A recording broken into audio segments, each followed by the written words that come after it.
Today, we're going to travel back in time with a very simple card trick.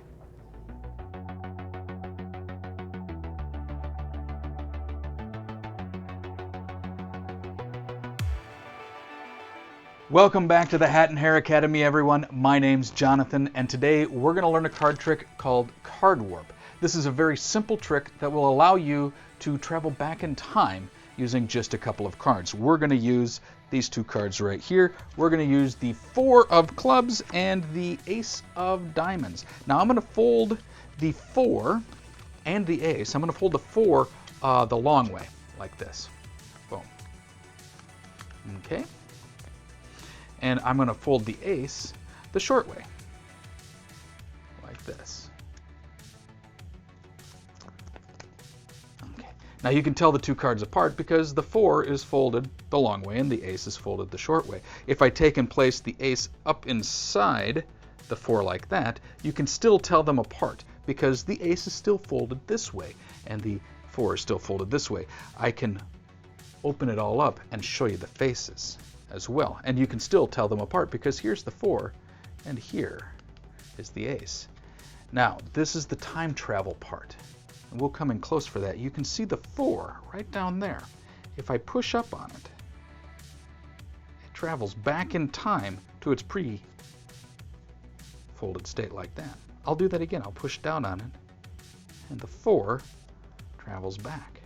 You can see that it is indeed folded that way, and it is indeed really the 4 in there. Now if you're quick, you can pinpoint the exact moment in time that the card changes from folded inside in to folded inside out. And if you're really fast, and this is the part that if you're really quick, you can break it just like that, and you can see half the card is indeed folded inside out, and the other half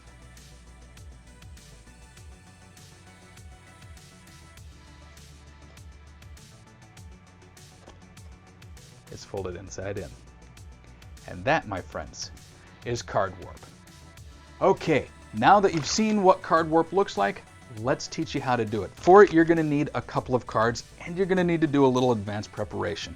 I like to use 1 court card and 1 spot card of a different color than the court card. So in this case, we're going to use the Jack of Spades and the 10 of Hearts. We're going to set the 10 of Hearts aside. There's no preparation that needs to be done with that.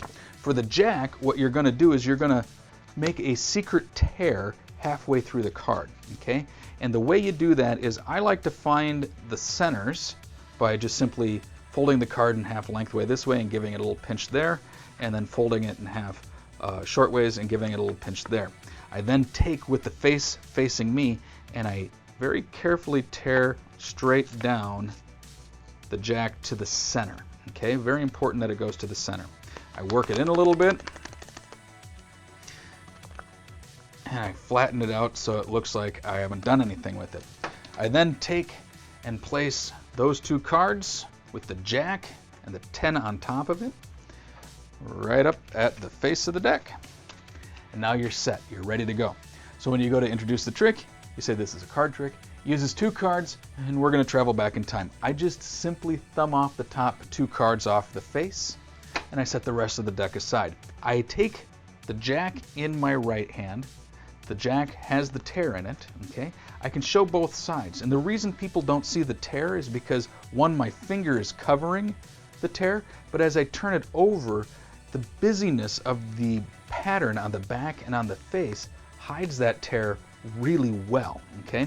So I show the front and back. I say we're going to use the Jack of Spades over here, and we're going to use the 10 of Hearts over here. I hand the 10 of Hearts to the spectator, and I say, can you please fold that in half like this? Okay, so I hand that to them, they fold it in half like this, and I say, I'm going to take my Jack and I'm going to fold it in half like this, and I show them that I'm going to fold it in half like that. And I, with the back facing them, I pinch it right at the center at the tear, and I bend it towards myself so that the tear is facing me. I never want the tear facing the spectator. So I fold my jack in half, like so that the tear is facing me. They fold their 10 in half like that, and it doesn't matter because it is really a 10. Now this is where the secret comes in. This is what makes the trick work. So I'm going to turn around so you can see from behind. What I have here now is, if this is me, that's the spectator. I have a teared card right here, a torn card, teared card. I'm good with the English. I have a torn card, and I'm going to pretend to take and place their card up inside like this, but in fact, I place it behind this half of the card, and I place it inside this half of the card, okay? So you can see like that. I then fold the whole thing open and crease it again. So what does that leave you with? That leaves you with a jack folded inside of the 10, but the jack looks like this, where half the card is folded this way and the other half is folded this way, inside this 10, okay? But the spectator doesn't know that yet. So now all you need to do is just push on that jack, and it looks like it travels back in time to where it's folded face to face. Again, if you push on it, it looks like it travels forward in time to where it's folded back to back or faces out. You can then take this card, and using the corner of their card, you can bring it right to the edge. So you can show that half of it's folded inside in and half of it's folded inside out, okay? You can keep it like that, and you can say, hey, if you're really good, you can stop it in time, okay? You can break it right like that, where half the card is trapped faces out and the other half is trapped faces in. At this moment in time, I have the spectators hold their hands face up like a table, and that allows me to take and drop that half in their hand like that, okay, so that they can actually see that the cards, and then on the other hand, I drop this one faces out like that, so they can actually see that it was stopped halfway in, halfway out. I can open them up and show that it is indeed from the same card because the tears match. That's important. What's also important about this ending is it leaves you completely clean. They can examine these cards to their heart's content, and they'll never find the secret. Why? Because you just got rid of the secret tear that you put in before the trick. So that allows you to end clean and leaves them baffled as to how did you manage to travel back and forward in time with a deck of cards. That's all the time I have for this week. Thank you for joining me here at the Hat and Hare Academy. If you liked this video, be sure to leave a comment and give me a thumbs up. That really helps.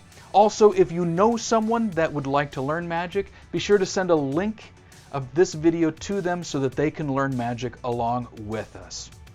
If you're on social media like Twitter, be sure to follow me at Hare Academy, or you can follow me on Instagram at Hat and Hare. Again, thanks for joining me here at the Hat and Hare Academy, and we'll see you next week.